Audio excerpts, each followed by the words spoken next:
What's going on, YouTube? JT Reborn here, and welcome back to another edition of my Godzilla comic book reviews. And in this, we're going to talk about Godzilla Here There Be Dragons 2 Sons of Giants, issue number 4. This one is written by Frank Thierry and artwork by Inaki Miranda, colors by Ava de la Cruz, editor Jake Williams, letters Steve Wands, and designs by Nathan Wittick. I really love this issue. I'm just going to say right at the get-go, this might be one of my favorites, and it just keeps adding more and more intrigue and mystery to the storyline. And then as this issue was going, I'm like, no, are they really going to do what they think they're going to do? We get a crazy reveal. I'm like, yes, they actually went there. And I'm like, okay, that was pretty awesome. So didn't really expect that going in up until they started kind of talking about like how these various historical figures, one of them being Ben Franklin, was kind of like, hey, you know, there may be something else going on out here. And then once you kind of get like what he's talking about, like, oh, this has to be in the direction I think they're going in. And then of course they do. But like at the start of the issue, I didn't think about that, and then once it started playing, I'm like, okay, this is really, really cool. So we have the Secret Society. The issue opens up with the Mayan Emperor, and we have them, they like worshipped Rodan, and of course, like these people came in and enslaved the Mayans. Rodan came in and kind of freed them, then he kind of went off to do his thing. We have the president, who's part of the Sons of Giants cult or Secret Society, and he's talking to the descendant of Henry Hull, who was also an apprentice of Ben Franklin.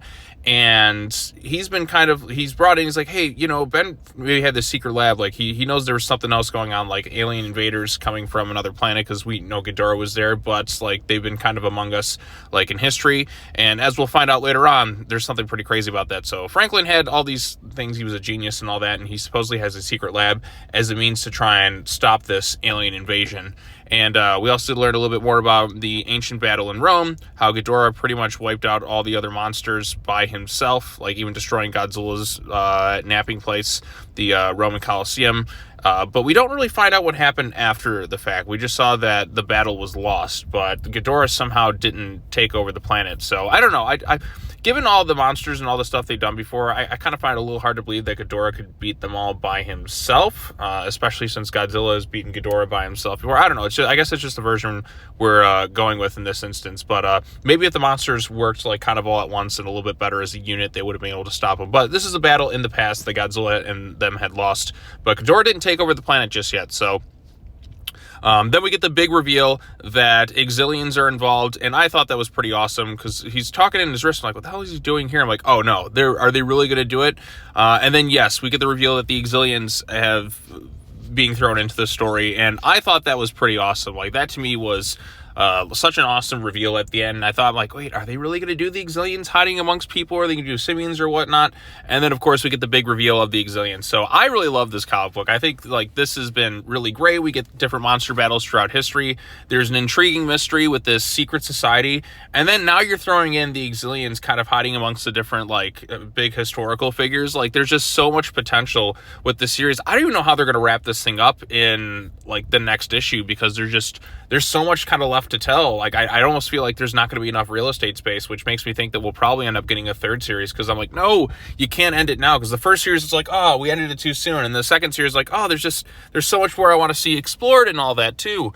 So I feel like we're definitely going to probably get a third series, depending on how this next issue ends, because like 5 issues is just not enough of this series. I'm really liking it, seeing the monsters battle throughout this, seeing the presidents now part of the Sunshine. Like, every issue I feel like has kind of built upon the last one with more interesting reveals after the other, and this is such a good hook for a Godzilla related storyline that I'm just in love with it right now. Like, I want more of this storyline. I think it's great. I think might be IDW's best Godzilla comic book in recent memory. Like, in terms of an ongoing series, it's that good.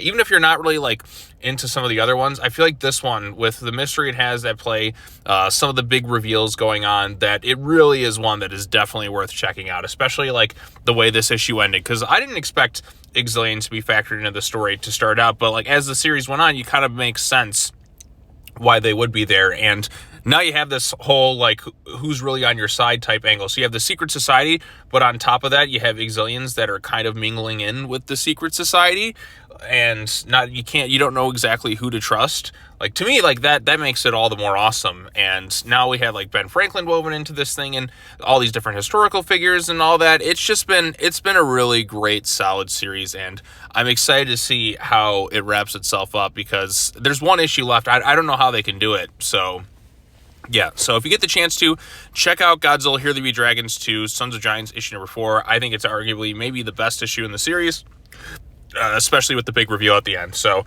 I'm loving it. I'm enjoying the artwork.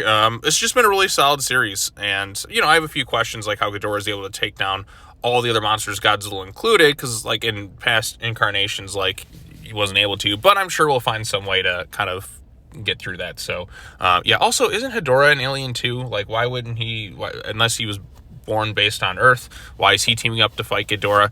I don't exactly know, but we have the Exilians involved, and that makes it all the more awesome. So yeah, one of my favorite alien races. It's a toss-up between them and the Simians are my two favorite alien races within the Godzilla series. I like the cockroach people too, the Space Hunter Nebula M ones, but I think, like I said, the Simians because they had that cool sadistic factor a little bit, and then the Exilians because they're just so over the top and probably the most notable.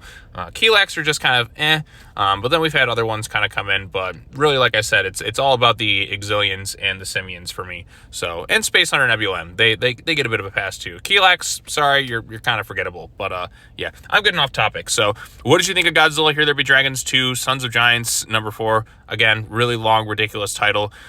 Pretty much should have just called it Godzilla Here There Be Dragons 2. But they added the Sons of Giants thing just to make this title, like, even longer.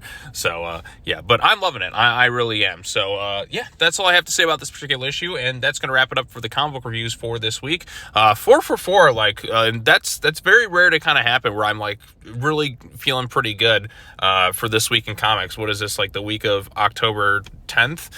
The first full week of October. Really solid week for comic books, and, like, whether it's DC or the Godzilla stuff I've been talking about, like, for me, it's like, it's been fun. So I wish every week could be this enthusiastic with me, like, covering different comic books. I want it all to be good. Like, I want to be in a good mood covering comics. So, and I really am this week. So, especially this one. So, yep, that's all I have to say. As always, take care now. Bye-bye then. I'll see you all in the next video. Peace out.